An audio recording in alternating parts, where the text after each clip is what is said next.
السلام عليكم ورحمة الله وبركاته. نحمده ونصلي على رسوله الكريم، أما بعد، فأعوذ بالله من الشيطان الرجيم، بسم الله الرحمن الرحیم۔ ناظرین کرام، عورت کا جذبات سے بڑا گہرا تعلق ہے۔ کہیں سے بھی اسے خطرہ محسوس ہو تو فوراً شیرنی بن جاتی ہے، اور اگر کوئی اس سے تھوڑی سی ہمدردی سے بات کر لے تو نچھاور ہو جاتی ہے اور پھر اپنا نفع نقصان تک نہیں دیکھتی۔ نبی صلی اللہ علیہ وسلم کا فرمان سچ ہے کہ شیطان عورت کے روپ میں وار کرتا ہے۔ آپ دیکھ لیں، کچھ بھی مارکیٹ میں ان کرنا ہے تو عورت کو پیش کیا جاتا ہے، کوئی ٹرینڈ سیٹ کرنا ہے تو عورت حاضر ہے، اور تو اور اگر عورت کے نام پر کوئی مارچ نکالو گے تو اس ناقص العقل سے جو مرضی نعرے لگوا لو، یہ دھوکہ کھا جائے گی۔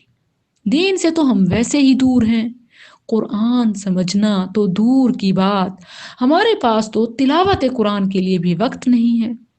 جو عزت ہمیں قرآن نے دی اس کا تو ہمیں پتہ ہی نہیں ہے۔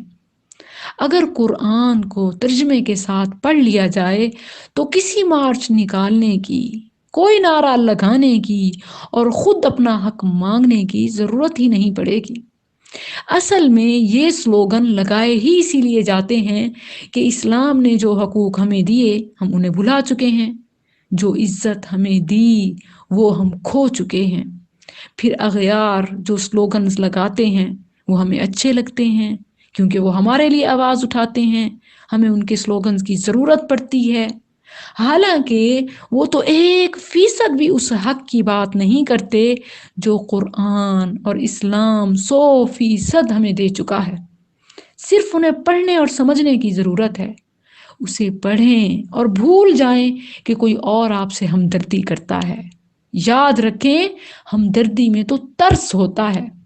کوئی آپ کا خیر خواہ بن کر آپ سے ہمدردی کرتا ہے تو نہیں چاہیے، یہ تو سمپتھی ہے، اور سمپتھی کوئی اچھی چیز ہے؟ یہ تو ایک قسم کا ترس ہے جو ہم پر کھاتے ہیں، جبکہ جو حق ہوتا ہے وہ تو فرض ہوتا ہے، وہ عزت ہوتی ہے۔ اور یہی تو فرق ہے جو غیر آپ کو دینا چاہتے ہیں اور جو اسلام آپ کو دینا چاہتا ہے۔ آپ کا رب آپ کو حق دیتا ہے مردوں پر فرض کر کے، آپ کو تکریم ملتی ہے، جبکہ دوسرے آپ پر ترس کھاتے ہیں، وہ بھی ان کی مجبوری ہے۔ اس سب کے پیچھے بھی ان کے اپنے مذموم مقاصد ہوتے ہیں۔ وہ سسٹم جو یورپ میں فلاپ ہو چکا ہے، ناکام ہو گیا ہے، وہ ایک بار پھر سے ہم پر آزمایا جا رہا ہے۔ کیوں؟ کیا پاکستان اس لیے بنا تھا کہ غیروں کے کلچر، رسم و رواج ان کا پریکٹیکل یہاں کریں؟ پوری دنیا کے مذاہب کا یہاں پریکٹیکل ہو؟ دنیا میں ہر کوئی اپنے ملک میں اپنی کسٹمز، اپنی ویلیوز کو دیکھتا ہے۔ پوری دنیا میں کوئی ایک بھی ملک ایسا نہیں جہاں سارے ممالک کا یا سارے مذاہب کا کمبینیشن ہو۔ کیا پاکستان ہم نے اس لیے بنایا تھا کہ ان سب کا کمبینیشن یہاں ہو؟ نہیں، بلکہ ہم نے پاکستان تو لا الہ الا اللہ محمد الرسول اللہ پر حاصل کیا تھا۔ مزے کی بات یہ ہے کہ ساری دنیا میں کھانے کی، پینے کی، پہننے کی، ہر چیز کی آزادی ہے۔ ایون انوائرمنٹ، آب و ہوا یہاں سے زیادہ کلین ہوگی، لیکن وہاں ایک چیز نہیں ہے جو پاکستان میں ہے، وہ یہ کہ جس کا جو جی چاہے بولے، کوئی پابندی نہیں ہے۔ یہ صرف پاکستان میں ہی ایسا ہے، باقی ہر جگہ کوئی بھی اپنے کلچر، اپنے ملک کے خلاف بول بھی نہیں سکتا۔